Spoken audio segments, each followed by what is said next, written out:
xarunta taalada daljirka daasoon ee magaalada muqdisho oo lagu madalsan yahay in berri oo jimco ah uu ka dhaco dibadbax horay ay u iclaamiyeen golaha midowga musharaxiinta madaxweynaha dalka ayaa waxaa caawa guud ahaan amnigeeda la wareegay ciidamo uu hogaaminayo jenaraal yuusuf maxamed siyaad indhacadde waxaana ciidankan iyo jenaraal indhacadde oo wada socda ay yimaadeen xarunta taalada daljirka daasoon ee magaalada muqdisho waxaana jenaraalku uu kormeer indheindheyna uu ku sameeyey xarunta taalada daljirka daasoon ee magaalada muqdisho waxaana jenaraal indhacadde oo halkan telefishinka dalsan kula hadlay uu faahfaahin ka bixiyey ujeedka halkan u yimid waxaana uu sheegay in ciidamada isagu uu hogaaminayo ay yihiin ciidamadii loogu talagalay inay sugaan amniga dadka dibadbaxa ka dhigaya berri magaalada muqdisho waxaana jenaraal indhacadde uu ka hor yimid wararka sheegaya in magaalada bandow la gelinayo isagoo sheegay inaysan jirin haba yaraatee wax cudurdaar ka dhigi kara in markaasi uu baaqdo dibadbaxa golaha midowga musharaxiinta madaxweynaha dalku ay horay u iclaamiyeen meesha waxaan ka qabanayaa kormeer baan u imi sikuuradkooda iyo sida u sugan yahay oo meeshii berri banaanbuxu ka dhacayay marka arrintaasaan u imid haddana waajibaadkayga shaqaanaystaa waa gartay yaa kuu soo wakiishay oo aad nala wadaagi kartaa inaad halkan timaaddo indheyntan iyo kormeerkan aad ku samaysa halkan adeer haddee waxaa ii soo wakiilatay mas-uuliyadda aniga i saaran saaad ogtihiin dalku dowlad male baarlamaanka waqtigiisu waa dhammaaday madaxweyne waqtigiisu waa dhammaaday xukuumadda waqtigeedu waa dhammaaday marka dalku dowlad ma leh marka waxaa i keenay dhamiirka igu jira ayaana xilka i saaray si loo helo in maaragta la helo in dowlad la ummaddu leedahay oo doorasho ku timaada oo xor oo xalaala si loo helo ayaan u imid maadaama aan dalkan dhiig badan u daadiyey wakhti badanna aan geliyey waxa keliya oon hadda haynaan ay tahay doorashada 4 sano ah 4taas sano inaysan dib nooga noqon oon helno cid kastoo diidanna aan ka hor nimaadno oon ka diidno mas-uuliyaddana saaran waa iyadanay keentay waa gartay waxaad ii sheegtaa ciidamo dowladeed baa halkan joogay maamul baa jira dabcan iyagu ma ogyihiin maamul ma jiro wax maamula ma jiraan dalku maamul ma leh waxaa waaye maamulka jiraahay waa maamul aan wakhtigiisa dhammaaday anigu waan wasiiraha jira soo moogid aniga wasiirka jiraahe wasiirkaan ahaa jiroo kale waa madaxweynaha jiraana madaxweynayaasha jiroo kale ahaa waa isaga iyo cabdiqaasinka jooga maaragtay masar iyo farmaajo caawa waa isku mid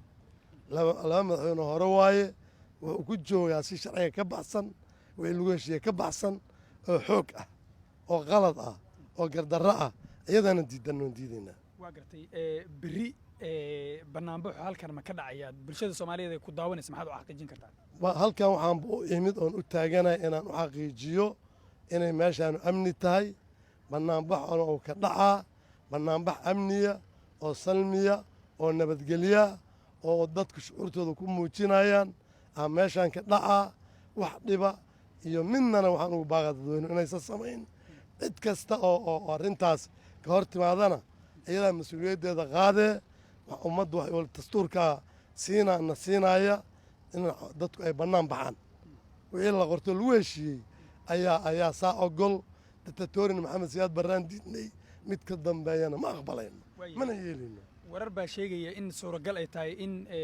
berri subax bandow magaalada la geliyo banaanbaxuna sidaas uu ku baaqdo wararkaas ma idin soo gaareen idinkuse haddii saas ay dhacdo maxaa tillaaba ah oo idiin qorshaysan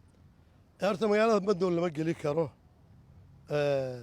wax bandow geli karaana ma jiraan sababtoo ah dadka rabitaankooda iduma celi karto ma kun qori haddii jid lala istaago 10 kun oo qof oo ku soo yacda ka adag dadka waxaan leeyahay xaqaad u leedihiin soo baxa 4 askari jitaan iduma celi karto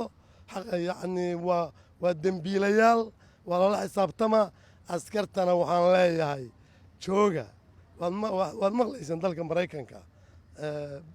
donald trump inuu yidhi maaragta wuxuu samaynayey ciidamadii baa ka hor yimi xaqa baa laydinkugu leeyahay garaadaha aad sidataan ummaddaa leh mushaarka ummaddaana canshar looga qaadaa maaragtay baawurtiinna ummaddaanaa leh aad wadataan farmaajo ma leh cid kale ma leh anugu ma lihi qabiil ma leh aadinkaa iska leh ciddaa wixii aad iska lahaydeen rabta inay xoog idinku isticmaasho ka hor imaadaan leeyahay si nabada